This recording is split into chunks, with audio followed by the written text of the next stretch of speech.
the strongest hurricane to ever hit the area. Camille was a horrible windstorm. It totally destroyed everything in its path. You combine an intense and large hurricane, and you have it come ashore in the shallow waters of the Gulf of Mexico, and you've got the recipe for an absolute disastrous storm surge scenario. Despite predictions of widespread flooding, thousands of residents along the Gulf Coast hunker down and ride Katrina out.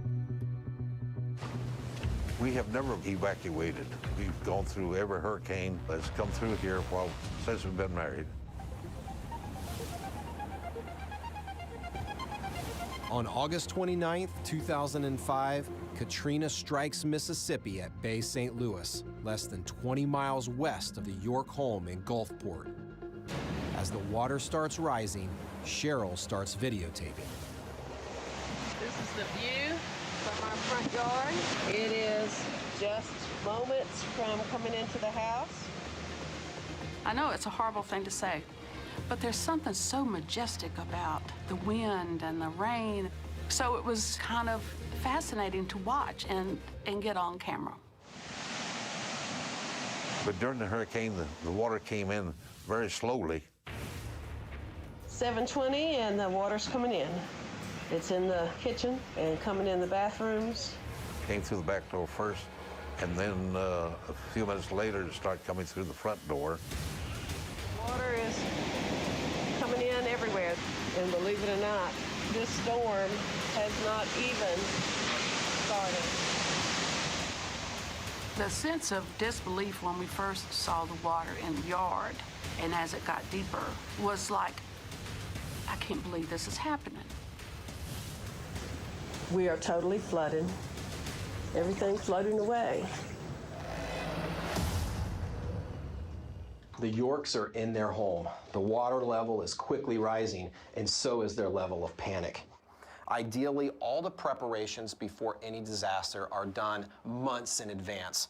But if you find yourself in a pinch like the Yorks and you need to just kind of grab a few items, here are 4 items that can make a big difference that may not be on your radar. First, a disposable lighter for obvious reasons. You can light candles or start a fire or ignite a stove that can boil and purify water or cook food. For food, grab a jar of peanut butter. It's in a waterproof container. It's a quick open and eat meal, and it's packed with protein, carbohydrates, and calories. But you can last for 3 weeks without any food at all. Water is a totally different story. You can only last for 3 days without water. That's why grabbing a bottle of bleach is so important. Let's face it, hurricanes destroy water sources. They pollute them with sewage, floating debris, and even dead animals. But you can purify water with bleach, kill all microbiological organisms. And the ratio to do that is 2 drops of bleach per 1 liter of water. I'm gonna take this 3-liter container here, and I'm just gonna dip out some of this disgusting water. So that means I need 6 drops of bleach. To control the drops, pour a little bleach into the bottle cap, then soak it up with a piece of paper towel or a coffee filter. That's gonna act as a little wick, a dropper. 2, 3, 4, 5, 6 drops for 3 liters. Once this is sat 30 minutes, you're good to go, and this water is safe to drink. The center of the eye of Katrina made final landfall right near the Louisiana-Mississippi border. So the Mississippi coast was essentially ground zero for the highest storm surges and Katrina's strongest winds. And you can actually see the water lapping at the windows. We are totally surrounded by water. As the water gets higher and higher, the Yorks have only one place to go, their attic crawl space. Yeah, almost to the top of the door right there. Goes much further, our feet from the attic will be dangling in the water. We weren't worried at all up until we were in the attic and the water rose to the attic. At that time, we got terrified. There's no windows, there's no wax, there's no way out. If you look straight down, the water's coming in big time.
Since well before daybreak on August 29, 2005, Cheryl and Jerry York of Gulfport, Mississippi, have been buffeted by the onslaught of Hurricane Katrina.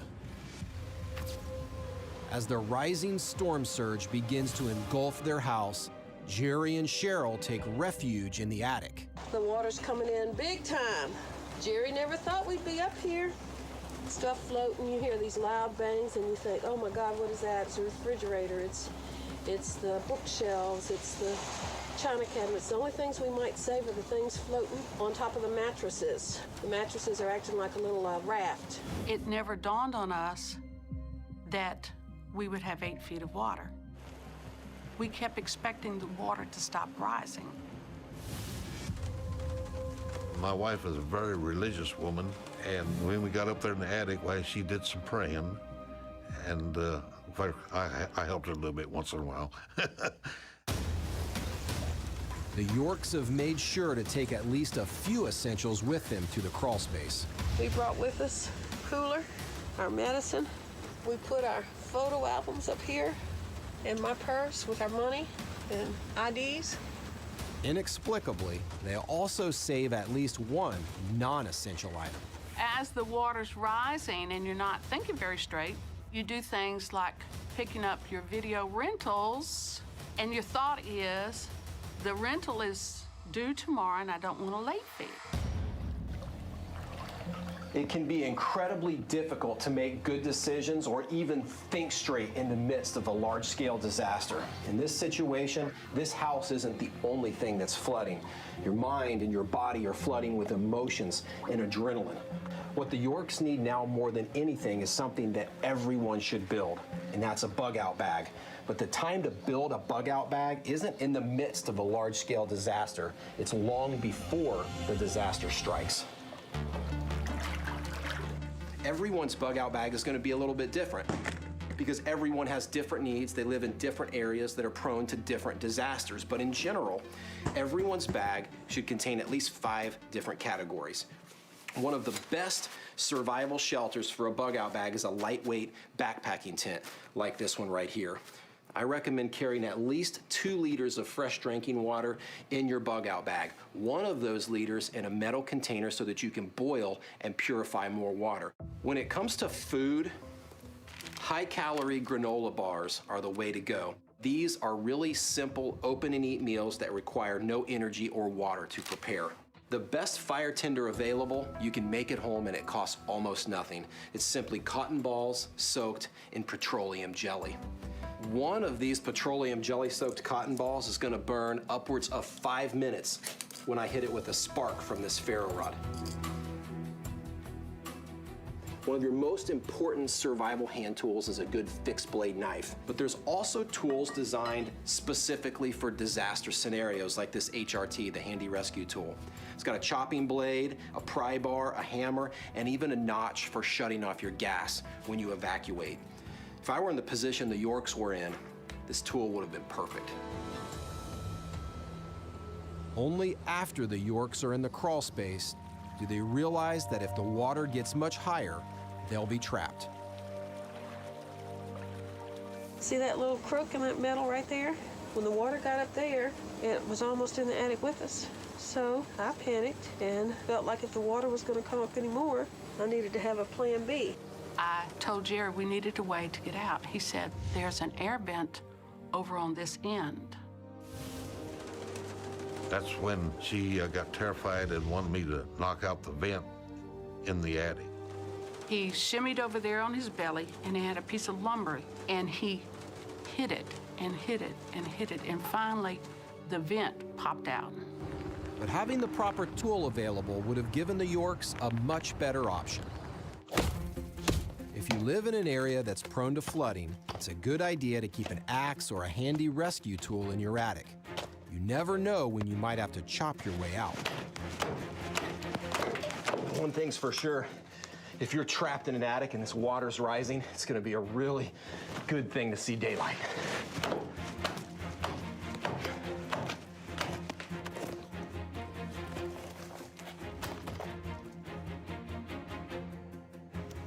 That was not easy. Being on a roof certainly isn't ideal in a hurricane, but it's sure a whole lot better than being underwater. But if you had a good bug out bag like this one, you can survive here for days until rescue comes. With no way to break through the roof, the York's only escape route is the small vent window. But that will force them to swim for the closest tree through swirling floodwaters, which is a big problem for Jerry. I hadn't been in a pool in years, and I hadn't been swimming for a year, so I don't know if I could made it over there or not.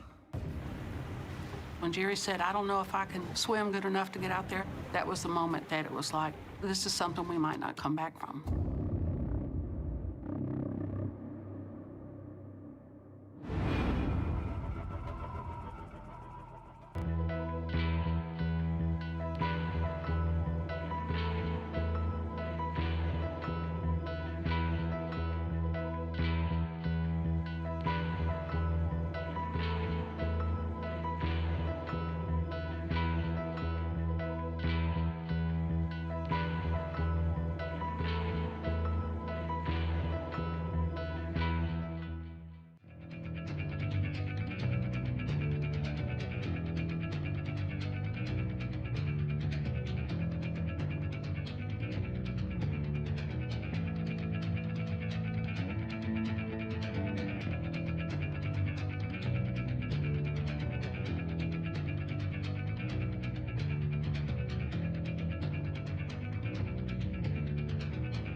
With Hurricane Katrina pounding their Bayou View neighborhood in Gulfport, Mississippi, Cheryl and Jerry York have retreated to the only part of their house that isn't underwater, the attic crawl space.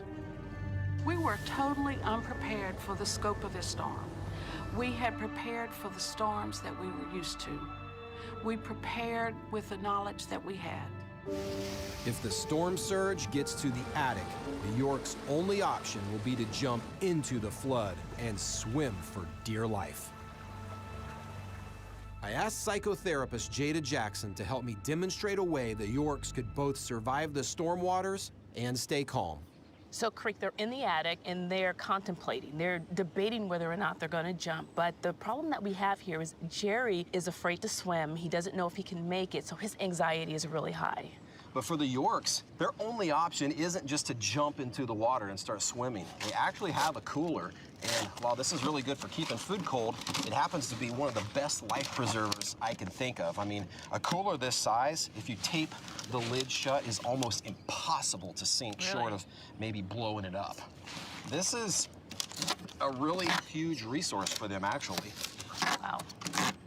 The only problem with a cooler, especially for more than one person, is actually hanging onto it. The solution is 2 coolers and taping those to either side of a pole like this 2x4. Beyond the 2x4 and the coolers, all you need is a roll of duct tape, which should be included in every bug-out bag. And as it turns out, building a raft can also give you a psychological boost. You know, Creep, what I love about this is when a person has high anxiety, to refocus and redirect on something completely opposite than the fear Right. is a great opportunity for them to lower that stress and that anxiety. Okay, so what we're gonna do is we're gonna tape these coolers to either end of this 2x4. Okay. We wanna make sure the lid's on top because we wanna keep this seam as far away from the water as possible. Right, just in right. case. All right, you got it? Yep. This looks like about as good a spot as any. Wow.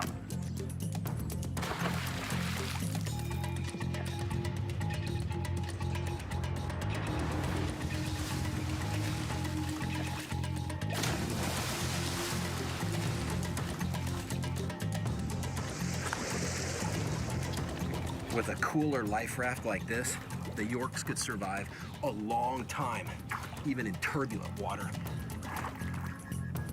Fortunately, Jerry and Cheryl never have to find out.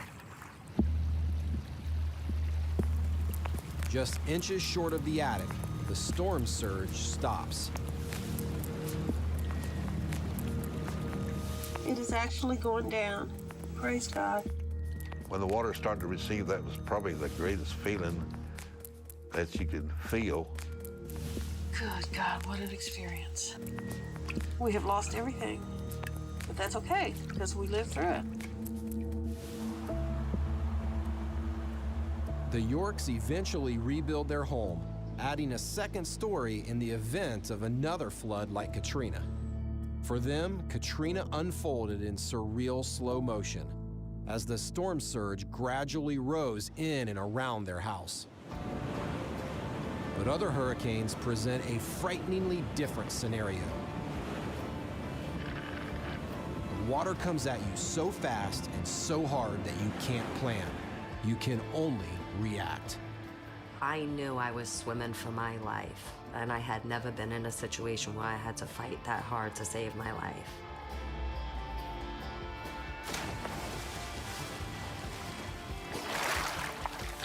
The last place you want to be during a massive storm is in the water. But that's exactly where New Yorker Kim Joyce found herself, battling for life while Superstorm Sandy raged. Same at the Northeast in October 2012, Kim Joyce feels certain that she'll be just fine. Through the years, her small beach house on Staten Island, New York has withstood plenty of big storms. From the Great Nor'easter of 1996 to Hurricane Irene in 2011.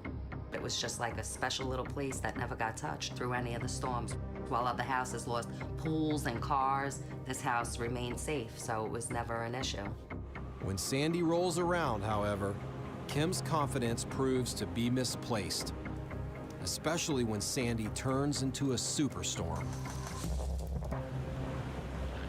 From Superstorm Sandy, waves in New York Harbor got to 32 feet, 3 stories worth of moving, churning water. The day before didn't seem so severe like it was during Irene.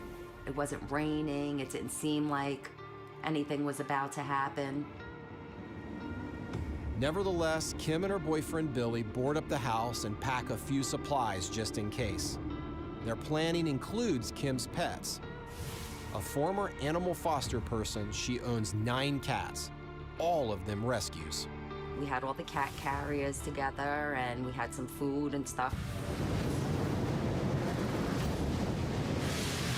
And then all of a sudden, a huge wave just crashed through my house.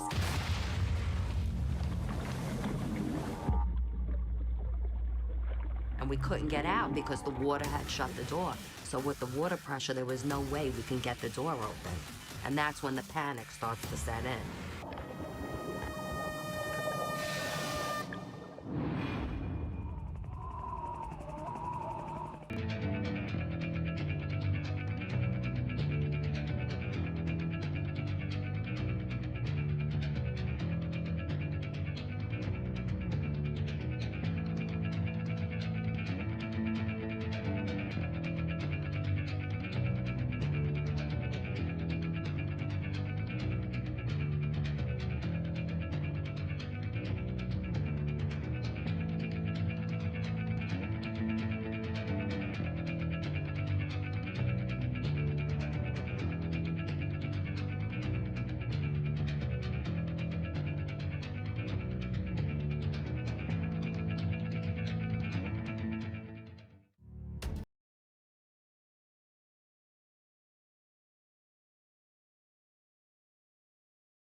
And now your tropical update.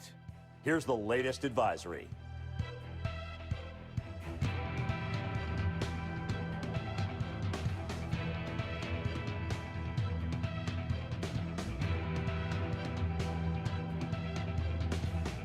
A look from above.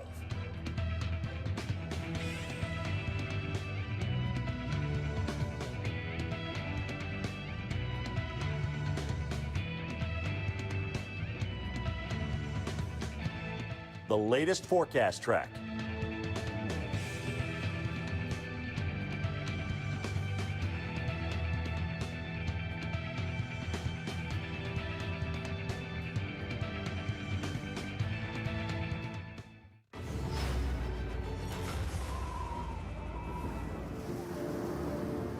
By the time Superstorm Sandy strikes the New York area in 2012, it has become the largest Atlantic hurricane ever, with a diameter of nearly 1,000 miles. Kim Joyce and her boyfriend Billy are preparing to evacuate with their 9 cats when their Staten Island beach house is slammed by the storm surge. It slammed the front door shut and we couldn't get the door open because of the water. Then the water started to fill up and rise in the house, and we realized we're trapped. In preparation for the storm, Kim and Billy have boarded up the entire house, except for 2 small windows next to the front door. Now, those windows are the only way out. Billy was strong enough to just rip the frame out, and he pushed me through. He just gave me 2 of my cats, and he said, swim, and swim as fast as you can. She finds herself in a desperate situation where she's got to move her cats across water in the middle of a hurricane, and that's easier said than done. The best and safest way to do this is to find a household container like this kitty litter pail that you can seal up tight that won't let water in, and it'll double as a flotation device. Now, Julius isn't gonna like being inside of this bucket, but it's a whole lot better than being underneath water.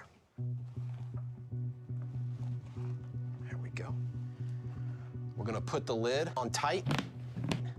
Now that the lid is on, it's a race for time because there's a limited amount of air inside of this container. To make doubly sure that it doesn't leak, I'm gonna put a couple of strips of duct tape around the seal. All right, perfect. So I'm gonna take a length of string, just a shoelace or anything you can find around the house, and I'm actually gonna tether this to my body. I'm gonna tie it to the handle, and then I'm gonna tie it really tight around my belt. Certainly isn't ideal, but under the circumstances, it's the best shot that we've got at making it. And just like Kim, there's a little tiny window to go through, and then I'm gonna swim to safety.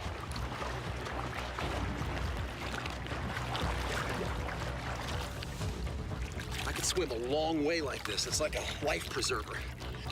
But I can't forget, there's a cat in here, so I've gotta hurry up and get to shore.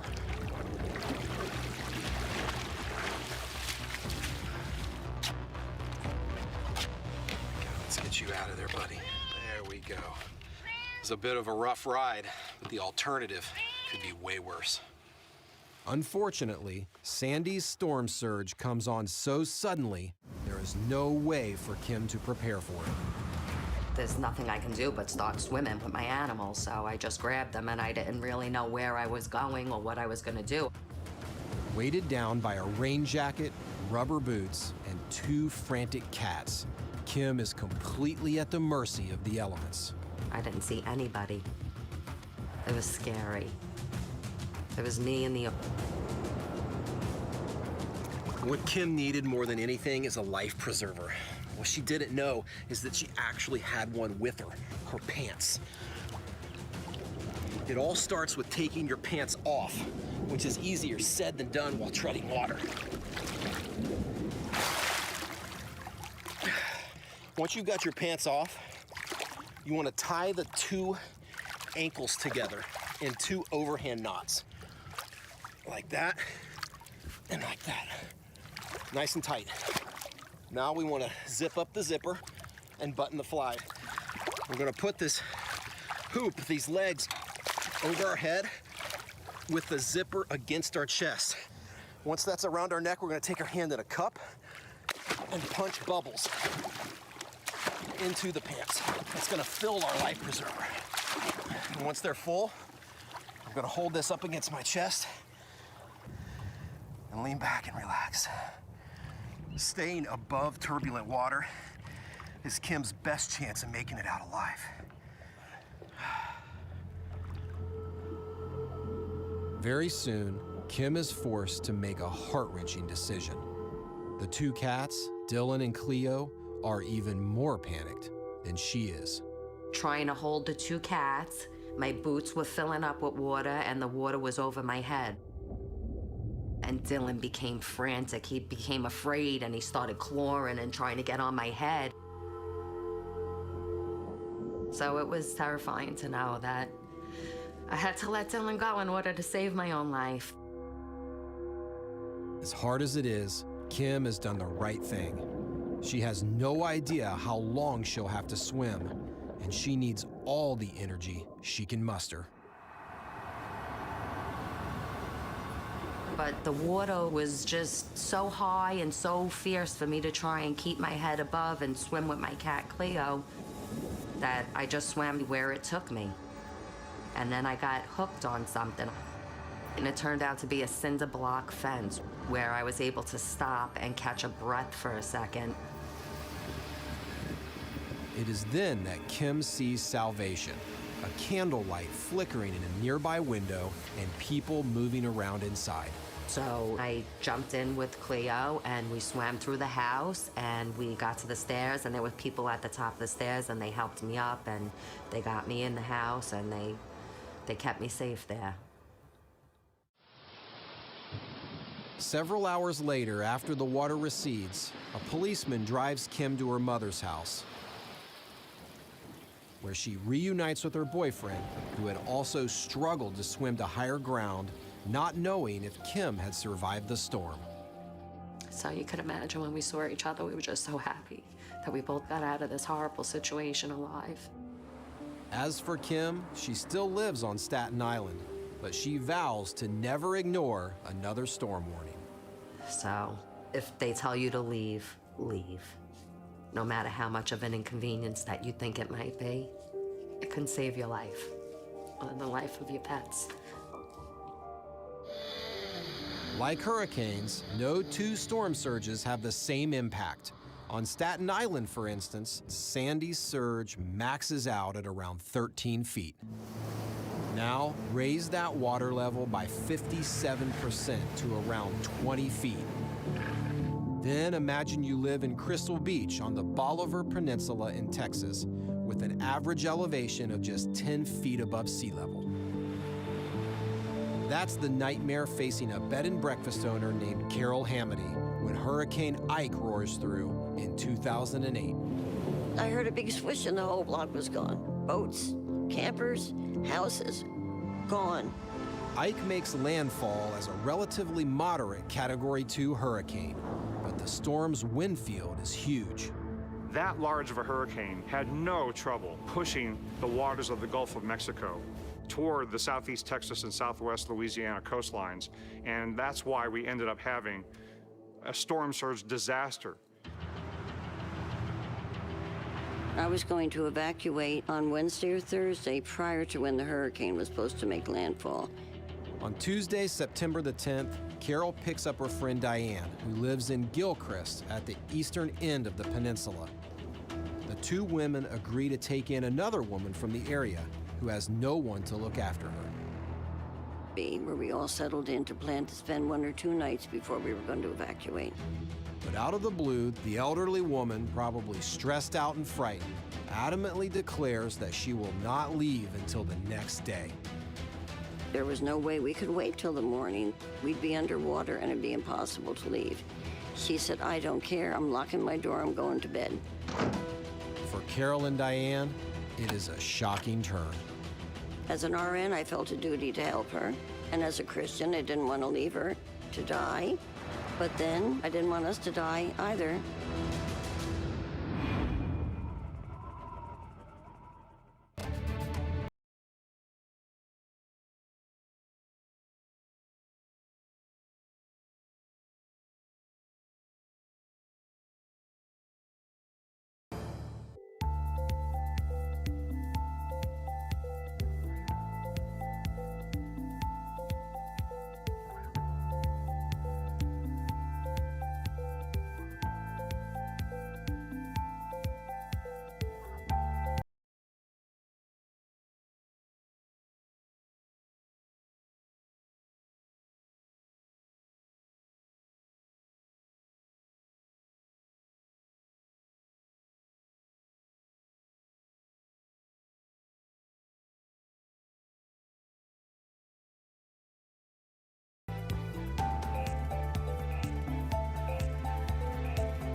Hurricane Ike bears down on the Bolivar Peninsula off the Texas coast, Carol Hamady and her friend Diane have firm plans to evacuate.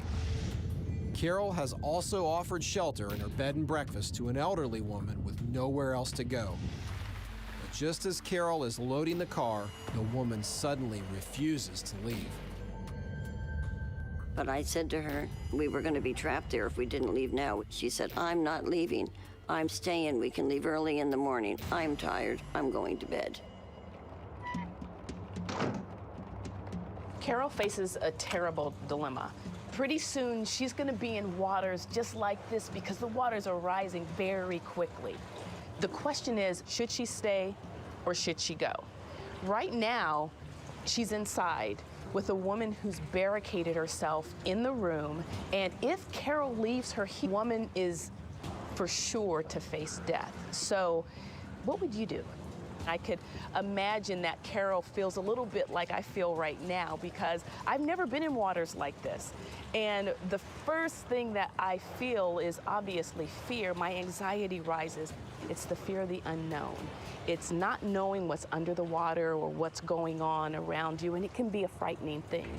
So how do you make decisions in a situation like this? Personally, I always say, go with your core belief system. What is it that grounds you internally, that allows you to make decisions? For example, if you're a Christian, then what would be the Christian thing to do?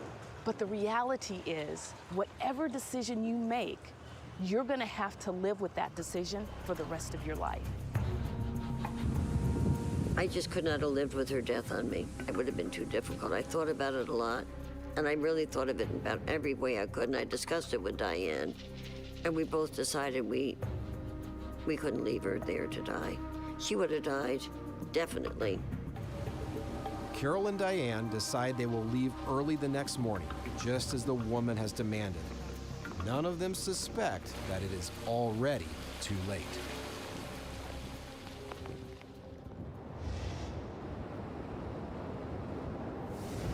By the time Carol and Diane get up the next morning, the storm surge is already upon them, almost a day before Hurricane Ike will make landfall.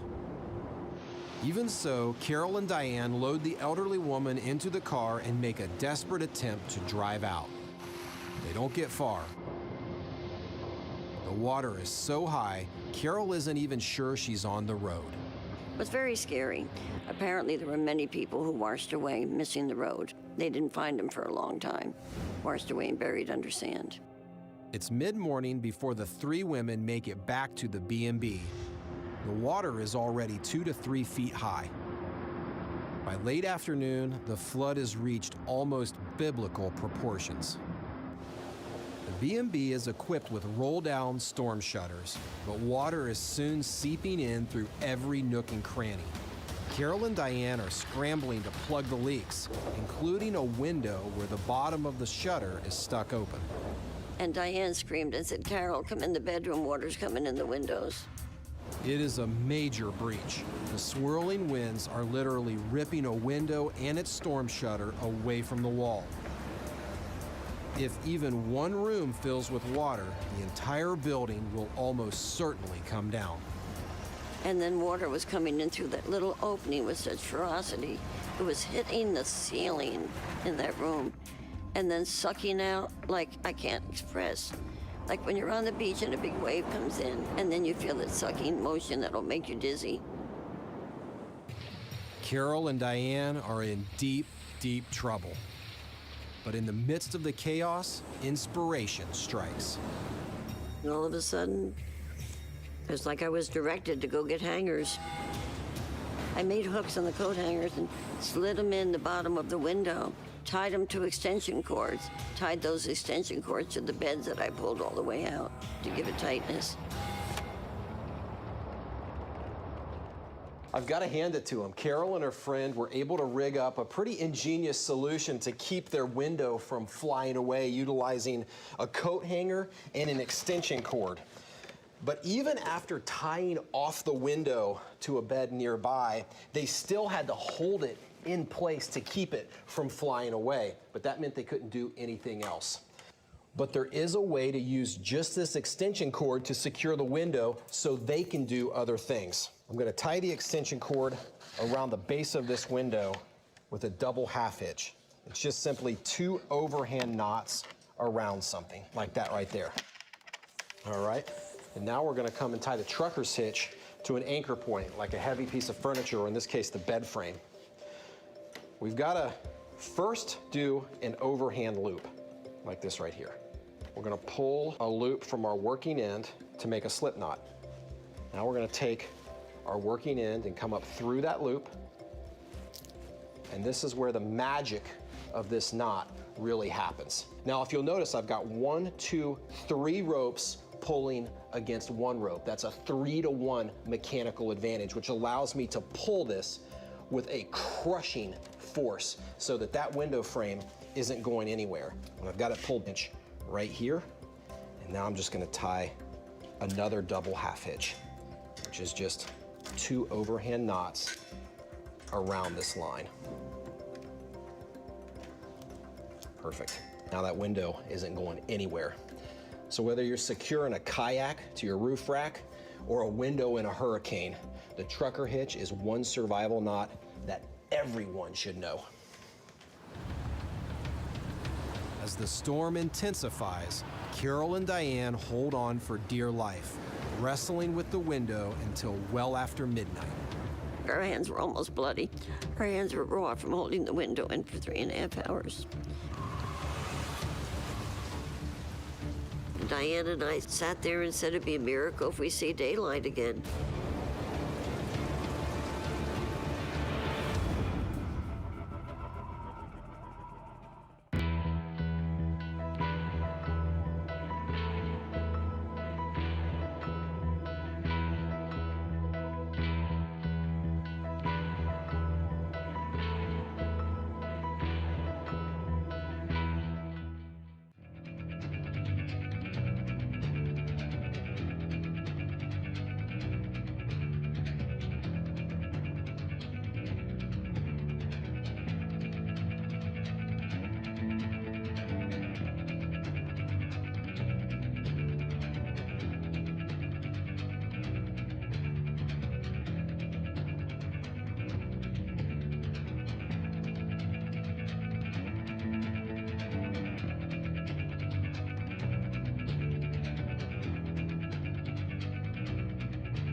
Hurricane Ike comes ashore along the Texas coast, Carol Hamady is stranded with 2 other women in her bed and breakfast on Bolivar Peninsula. When a window opening a breach for the massive storm surge, Carol devises an ingenious system of coat hangers and extension cords to help save her B&B. We fought like anything to keep the water out and to keep the window in. Over 3 hours that went on. We didn't expect to make it, and we were stunned when we did. By daylight, the worst of the storm is over. Yet for Carol, the deceptive power of Ike's storm surge is something she can never forget. It's not just the height of the water increasing and coming onto the normally dry ground. It's the large and battering waves on top of that. Water is so much heavier and so much more damaging and so much more deadly than people realize. And when it's moving and crashing onto structures, it just simply takes them out. The devastation is almost total, as this photographic comparison demonstrates. The first photo shows the peninsula 5 days before the storm. The yellow arrow marks one of the few houses that will survive. The second image is from 2 days after Ike makes landfall. Hurricane Ike destroyed 80% of the houses on the peninsula. And the 20% approximately that were left, half of those had to be rebuilt because they were inhabitable. After the storm, Bolivar Peninsula is completely cut off from the mainland. It will be several days before Carol and her companions are evacuated. Fortunately, Carol has a supply of bottled water, but even without it, she could have made do while waiting to be rescued. Hurricanes are notoriously destructive, but ironically, they also give back. After every hurricane comes rain, and that rain could quite possibly be the only drinking water that's safe. I know it's not rocket science, but you can put a bucket underneath any downspout and harvest rainwater that doesn't require purification. If you're worried about sticks and leaves in the water, simply tie on a t-shirt or a towel to the top of the bucket to act as a crude filter. If you're still not comfortable drinking the rainwater straight from your roof, you can purify it with bleach or you can boil it. The problem with boiling is your kitchen stove probably isn't going to work in the midst of a large-scale disaster. But there is a way to make a really efficient disaster survival stove that you can make using items that you can find around the house. A metal can, a roll of toilet paper, and a bottle of rubbing alcohol. So we're gonna take our metal can and we're gonna stuff our roll of toilet paper inside. In order to do that, we've gotta pull out this cardboard core so that we can collapse it as much as possible. So we're gonna work that out of the middle. There we go. Now I can crush this roll of toilet paper and squeeze it inside of this can. It's important that the toilet paper fill up the interior cavity of whatever metal can you use. There we go. Once that's crammed into the middle like this, we're gonna pour in our fuel, our rubbing alcohol. We're gonna completely saturate this toilet paper with it. The toilet paper makes the perfect medium for burning this alcohol.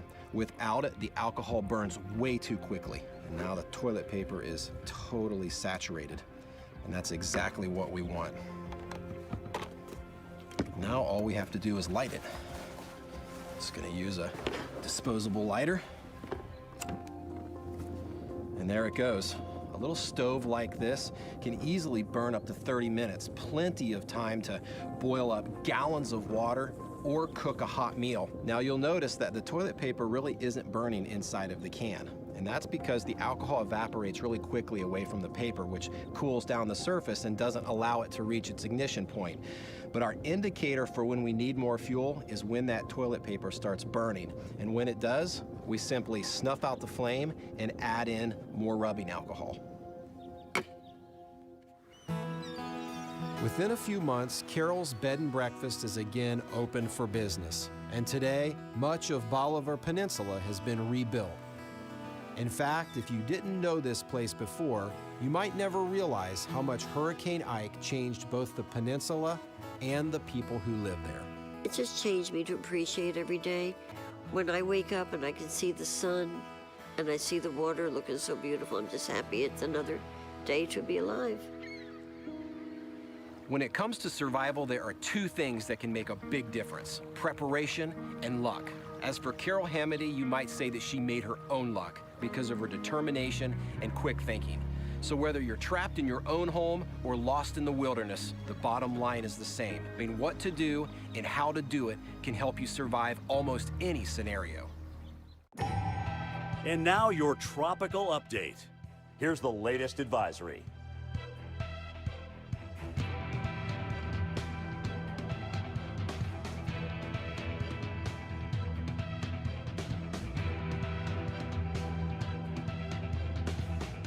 A look from above.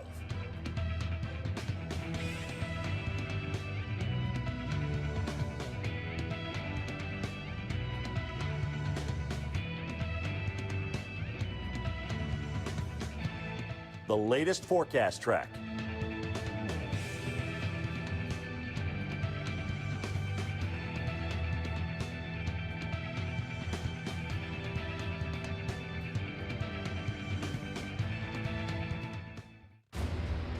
Imagine you're a young father, traveling with your wife and 2 small children on a Thanksgiving road trip. What happens when you take a wrong turn and wind up snowbound in the remote Oregon backcountry? You have very little food, no winter gear, and no wilderness skills. How do you keep your family alive until rescuers can find you? That's where I come in. I'm going to take you through some of the most gripping, true-life battles for survival. With my team of experts, we will show you how to make it out alive. I'm Creek Stewart, and I teach people how to survive, as if my life depends on it.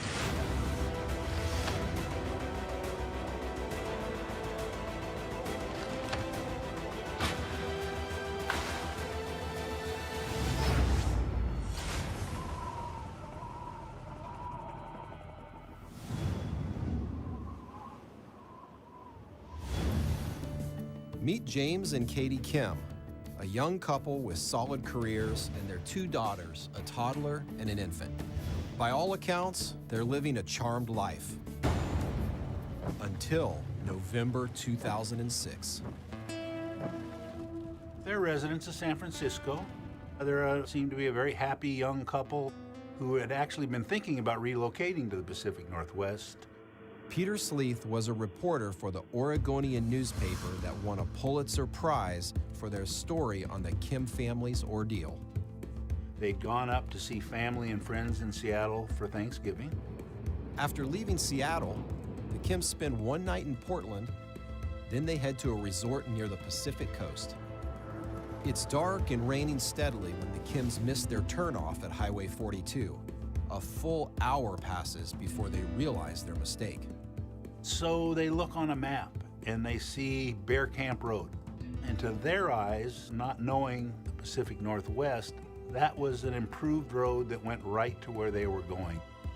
But looking at a map, they probably don't understand that 1, this is an old logging road likely, and 2, this road is literally going over the crest of a mountain.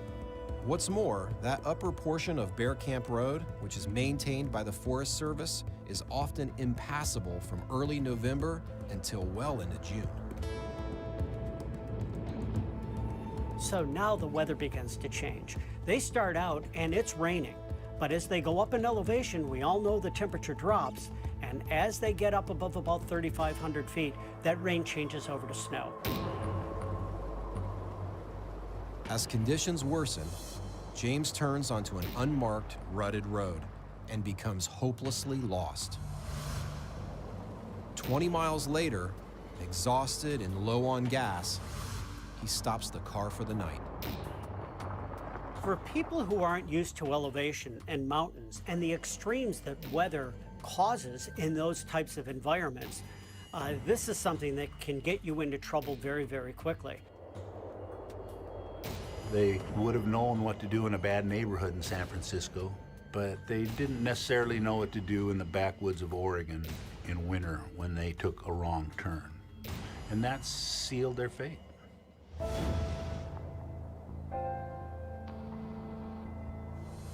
First light reveals a bitter truth for James and Katie Kim. Their car is stuck in the snow, They have no cell service, and they haven't seen another car since they started up Bear Camp Road. The Kims aren't just lost. They are completely and utterly alone against the cold. If you're stuck in the snow, your #1 priority is shelter and staying warm. A car is a great shelter for wind and snow, but unless the heater's on, it's like a big tin freezer box. So you're gonna have to have a way to stay warm, especially if you're like the Kim family and you weren't prepared for snow. The Kims aren't totally without resources. They have a disposable lighter and 2 bottles of water, as well as some crackers and baby food. Right away, they ration their food and stay warm by intermittently running the car engine to use the heater. But they could have saved their precious gasoline had they known to take advantage of the surrounding forest. The branches and deadfall of these spruce and pine trees can provide plenty of wood for a very specific type of fire. The style of fire is called a long fire, and long means long logs. We're gonna build this fire parallel to the car, but to start, we're gonna open up the doors because we need to space about how far we want it, because we're gonna leave the doors open. So now I'm gonna put all the tinder materials in front of this pile, because that's where I'm gonna light the fire. All right, perfect. Now here's exactly how this fire works. We start the fire in a couple of places along the front here. Once these big logs catch on fire, it's just gonna roll the heat up against this kind of awning we have here and just drive it right into the car. This way, you've got a really hot fire that's gonna burn all night long. Starting the fire is an entirely different story. Now, the Kims had a lighter, but when it's wet and cold, lighters can be really finicky. And what if you didn't have a lighter? Well, luckily, you've got a car. And inside this car is one of the best fire starters I've ever used. To start with, we're gonna shave one side of this #2 pencil all the way down to the lead. We're gonna start by hooking up our jumper cables, just like you were jumping a car. And now this is where the magic happens. We're gonna hook one side of the jumper cable up to one side of the pencil, like that right there. It's gotta touch the lead. And now we're gonna hook the other side to the other side of the pencil, and it's gotta touch the lead. When the current from the battery runs through the lead of this pencil, it's gonna turn red hot.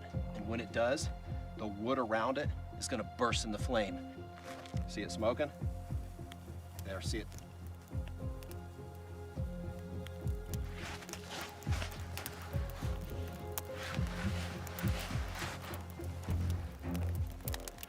Once this gets going, we've got a fire that'll last all night long and big enough to keep an entire family warm.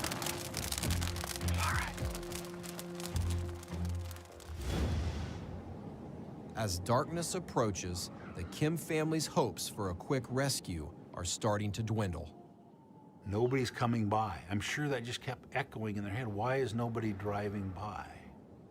And poor James Kim has the responsibility for his family in his hands, and he doesn't know what's the right thing to do.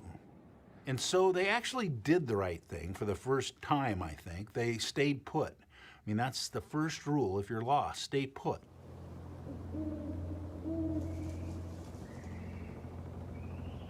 Leaving is simply not an option, especially after the Kims hear bears thrashing through the woods. The possibility of an encounter, however slight, ratchets up their growing anxiety. You know, fear is one of the most powerful emotions that we'll ever face. And for the Kims, they were in a battle with fear for survival. Psychologist Jada Jackson believes that finding ways to temper your fear is an important survival tool. When you're cooped in a car, the kids are crying, you don't have a lot of mobility, we have to be able to remove ourselves from this environment, to get into another environment and do something different. And doing something different usually means staying busy and being productive. You know, collecting firewood is a perfect way to pass the time. In a situation like this, your mind can wander all over the place. And you're more in control. You may not be able to control other people. You may not be able to control your situation. You may not be able to control your environment, but you can control yourself. The Kims have now been snowbound for more than 36 hours. Their meager food supply is almost gone, and they've seen no evidence of a rescue effort. There had to be a reckoning. They had to figure, well, how long are we going to be here? What are we going to eat? While exploring the area, James takes matters into his own hands. Convinced that someone will happen by once the weather improves, he leaves a note written in crayon. Low on gas, low on food, babies.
In late November 2006, a winter storm leaves James and Katie Kim of San Francisco, along with their 2 young daughters, snowbound in the wilderness of southern Oregon. When the family fails to return home as scheduled, a wide-scale search is mounted. The Kims, meanwhile, grow more desperate by the hour. So at this point, there's really only 2 solutions here that are even close to viable. One is walking out. The other is to try to raise enough dust, so to speak. They yell, they scream, they put SOS in the snow, they put help in the snow, but the cloud cover was so low the whole time, nobody could see any of this. Ground-to-air distress signals are all about contrast and size. So I'm going to use these dark green boughs to make a huge X that's at least 20 feet tall. X is the universal symbol for distress, and bigger is always better.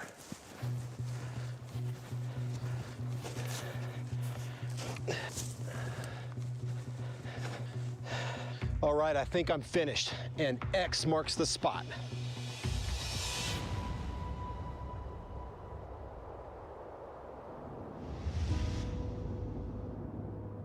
With every hour that passes, the Kim situation becomes more desperate. Acute hunger is dragging on all of them. There simply isn't enough food to sustain 2 adults and 2 young children. At this point, if I'm the mom, I'm terrified for my children. I have a 7-month-old I'm breastfeeding. I have a 4-year-old I don't have any food for. I have a husband who's probably not real experienced in the backwoods, and nor am I. For a parent, the worst pain is to watch your children suffer. So Katie had to make a decision. She was already breastfeeding her 7-month-old, and that was to breastfeed her 4-year-old. The one thing that is so imperative in a situation like this is for parents to communicate to their children on their level. That would look something like, we're stuck. We have a little bit of food, or we may have no food. However, mommy's body can produce food. And so you have what you need right now, and mommy's gonna be here with you. The reassurance from mommy and daddy emotionally is just as important for the emotional